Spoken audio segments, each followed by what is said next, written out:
Friends, എല്ലാവർക്കും നമസ്കാരം. ഇന്ന് ഞാൻ വന്നിരിക്കുന്ന ഒരു ഐസ്ക്രീമിൻ്റെ റെസിപ്പി ആയിട്ടാണ്. ഇപ്പം നാട്ടിൽ ധാരാളം ചക്ക കിട്ടുന്ന സമയമാണ്. ചക്ക വെച്ചിട്ടാണ് ഞാൻ ഐസ്ക്രീം ചെയ്യുന്നത്. ഇതിൽ ക്രീമൊന്നും നമ്മൾ ഉപയോഗിച്ചിട്ടില്ല. വളരെ ഈസി ആയിട്ട് വീട്ടിൽ തന്നെയുള്ള ഇൻഗ്രീഡിയൻസ് നമുക്ക് ചെയ്തെടുക്കാൻ പറ്റുന്ന നല്ല ടേസ്റ്റി ആയിട്ടുള്ള റെസിപ്പിയാണ്. അപ്പം നിങ്ങളിത് ട്രൈ ചെയ്ത് നോക്കുക.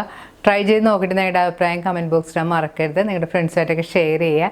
അപ്പം നമുക്ക് ഐസ്ക്രീം ഉണ്ടാക്കാൻ തുടങ്ങാം. ഐസ്ക്രീം ഉണ്ടാക്കാനുള്ള പഴുത്ത ചക്ക പൊളിച്ചെടുത്തതിന് ശേഷം കുരുവെല്ലാം മാറ്റി ചെറിയ കഷ്ണങ്ങളായിട്ട് ഞാൻ ഇതുപോലെ മുറിച്ച് വെച്ചിട്ടുണ്ട്. ഞാനിവിടെ എടുത്തിരിക്കുന്നത് നല്ല പഴുത്ത വരിക്കച്ചക്കയാണ്. 2 കപ്പ് ചക്ക കഷ്ണങ്ങളാണ് ഞാനിവിടെ ഐസ്ക്രീം ഉണ്ടാക്കാനായിട്ട് ഉപയോഗിച്ചിരിക്കുന്നത്. നിങ്ങൾക്ക് ചക്കയുടെ ടേസ്റ്റ് കൂടുതൽ ഇഷ്ടമില്ലെങ്കിൽ 1.5 കപ്പ് ചക്കയൊക്കെ എടുത്താൽ മതിയാവും. പഴുത്ത ചക്ക കയ്യിലില്ലാത്തവർ പഴുത്ത മാങ്ങ വെച്ചും ഇതുപോലെ തന്നെ നമുക്ക് ഐസ്ക്രീം ഉണ്ടാക്കി എടുക്കാം. സെയിം മെത്തേഡിൽ നമുക്ക് ചെയ്തെടുക്കാൻ പറ്റും. ഇനി നമുക്ക് വേണ്ടത് പാലാണ്. ഞാനിവിടെ എടുത്തിരിക്കുന്നത് 1/2 ലിറ്റർ പാലാണ്. പാലെടുക്കുമ്പോൾ ശ്രദ്ധിക്കേണ്ടത് പറ്റുമെങ്കിൽ കട്ടി കൂടിയ ഫുൾ ഫാറ്റ് ആയിട്ടുള്ള പാലെടുക്കാൻ ശ്രദ്ധിക്കുക. അപ്പോൾ ഐസ്ക്രീം നല്ല ടേസ്റ്റ് ആയിരിക്കും. ഇനി നമുക്ക് വേണ്ടത് ഗോതമ്പ് പൊടിയാണ്. ഞാനിവിടെ എടുത്തിരിക്കുന്നത് 2 ടേബിൾ സ്പൂൺ ഗോതമ്പ് പൊടിയാണ്. അതൊരു പാനിലേക്ക് ഇട്ട് കൊടുക്കാം. ഇത് നമുക്കൊന്ന് വറുത്തെടുക്കാനുള്ളതാണ്. ഇനി ഗോതമ്പ് പൊടി സ്റ്റൗവിൽ വെച്ചിട്ടൊന്ന് വറുത്തെടുക്കണം. സ്റ്റവ് ഒരു ലോ മീഡിയം ഫ്ലെയിമിൽ വെച്ച് വറുത്തെടുക്കണം. പൊടി കരിഞ്ഞൊന്നും പോകരുത്. ആദ്യം ഒരു 2-3 മിനിറ്റ് മീഡിയം ഫ്ലെയിമിൽ വെച്ച് വറുക്കുക. അതിനുശേഷം ഒരു 2 മിനിറ്റ് ലോ ഫ്ലെയിമിലും കൂടെ വറുത്തെടുത്താൽ മതി.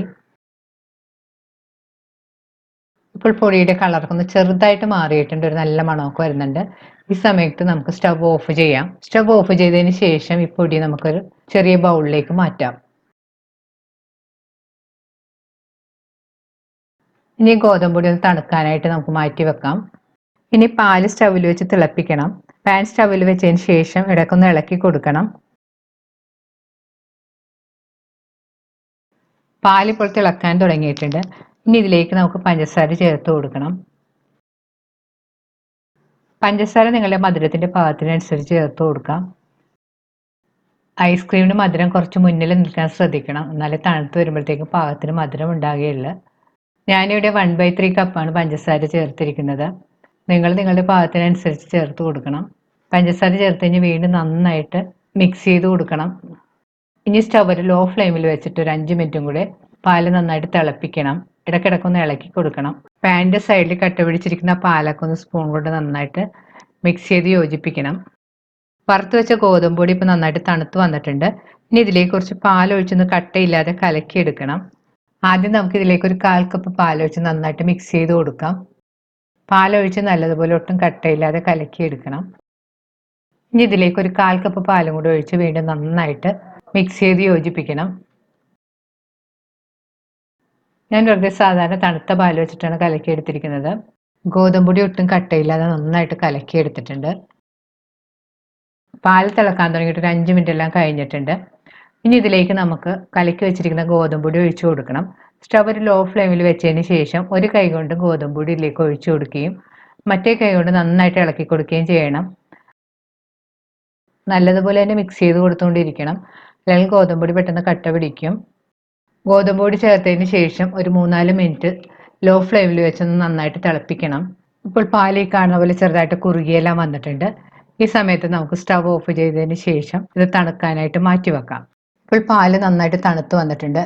ഈ സമയത്ത് നമുക്കിത് മിക്സിയുടെ വലിയ ജാറിലേക്ക് ഒഴിച്ചു കൊടുക്കാം. ഇനി ഇതിലേക്ക് ചക്ക കഷ്ണങ്ങളൂടെ ചേർത്ത് കൊടുക്കാം. ഇതിലേക്ക് ഞാനൊരു ഏലക്ക തൊലി പൊളിച്ചതിന് ശേഷം ഇട്ട് കൊടുത്തിട്ടുണ്ട്. ഇപ്പോൾ ഏലക്കക്ക് പകരമായിട്ട് നിങ്ങൾക്ക് വേണമെങ്കിൽ വാനില എസൻസ് വേണമെങ്കിൽ ഉപയോഗിക്കാം. ഇനി മിക്സി മൂടി ഇതൊന്ന് നന്നായിട്ട് അടിച്ചെടുക്കണം. പാലും ചക്കയും കൂടി നല്ല സ്മൂത്തായിട്ട് അരച്ചെടുത്തിട്ടുണ്ട് ഈ കാണുന്ന പോലെ. ഈ അടിച്ചെടുത്ത ഇൻഗ്രീഡിയൻസ് നമുക്ക് ഒരു കണ്ടെയ്നറിലേക്ക് മാറ്റാം. ഒരു മൂടിയുള്ള ഒരു പാത്രം വേണം ഉപയോഗിക്കാനായിട്ട്. നമുക്ക് ഫ്രീസറിൽ തണുക്കാനായിട്ട് വെക്കാനുള്ളതാണ്. ഐസ്ക്രീം ഇട്ടതിന് ശേഷം സ്പൂൺ കൊണ്ടൊന്ന് ലെവൽ ചെയ്ത് കൊടുക്കാം. അതിന് ശേഷം ഇത് മൂടി ഒരു 3 മണിക്കൂർ തണുക്കാനായിട്ട് ഫ്രീസറിൽ വെക്കണം. ഐസ്ക്രീം ഫ്രീസറിൽ വെച്ചിട്ട് ഇപ്പോൾ 3 മണിക്കൂർ കഴിഞ്ഞ് ഇനി പുറത്തെടുത്തതിന് ശേഷം നമുക്കൊന്ന് സ്പൂൺ കൊണ്ട് ഇളക്കി കൊടുക്കാം. ഇനി ഇത് മിക്സിയുടെ ഒരു വലിയ ജാറിലേക്ക് ഇട്ട് കൊടുക്കാം. അതിന് ശേഷം ഇതൊന്ന് നന്നായിട്ട് അടിച്ചെടുക്കണം. അടിച്ചെടുത്ത ഐസ്ക്രീം നമുക്ക് വീണ്ടും പാത്രത്തിലേക്ക് ഇട്ട് കൊടുക്കാം. അതിന് ശേഷം സ്പൂൺ കൊണ്ടൊന്ന് ലെവൽ ചെയ്ത് കൊടുക്കണം. ഈ ഐസ്ക്രീം ഒരു 8 മണിക്കൂർ കൊണ്ടൊക്കെ സെറ്റ് ആവും.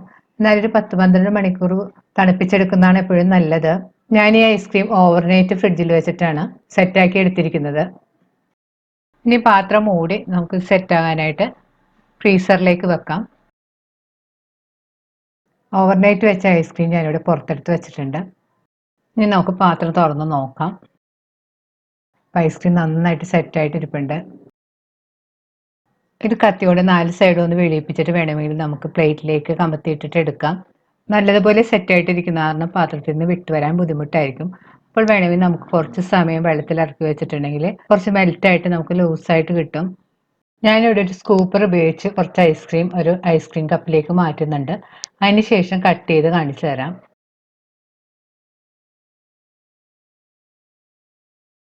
നമുക്ക് കത്തി വെച്ചും ഇതുപോലെ കഷ്ണങ്ങളായിട്ട് മുറിച്ചെടുക്കാം. റെഡിയായ ഐസ്ക്രീം ഞാനിവിടെ ഐസ്ക്രീം കപ്പിൽ എടുത്തിട്ട് അതിൻ്റെ പുറത്തേക്ക് കുറച്ച് സ്പ്രിങ്കിൾസ് ഒക്കെ ഇട്ട് ഡെക്കറേറ്റ് ചെയ്തിട്ടുണ്ട്. ഇനി ഇതുപോലെ കഷ്ണങ്ങളായിട്ട് മുറിച്ചെടുത്തതിന് ശേഷം നിങ്ങൾക്ക് ഇഷ്ടമുള്ള ഡ്രൈ ഫ്രൂട്ട്സോ നട്ട്സോ സ്പ്രിങ്കിൾസോ വെച്ച് ഡെക്കറേറ്റ് ചെയ്ത് ഉപയോഗിക്കാം. ട്രൈ ചെയ്ത് നോക്കിയിട്ട് നിങ്ങളുടെ അഭിപ്രായം കമൻറ്റ് ബോക്സിൽ മറക്കരുത്. നിങ്ങളുടെ ഫ്രണ്ട്സുമായിട്ടൊക്കെ ഷെയർ ചെയ്യുക. വീണ്ടും ഇതുപോലെ നല്ല റെസിപ്പി ആയിട്ട് നമുക്ക് കാണാം. താങ്ക്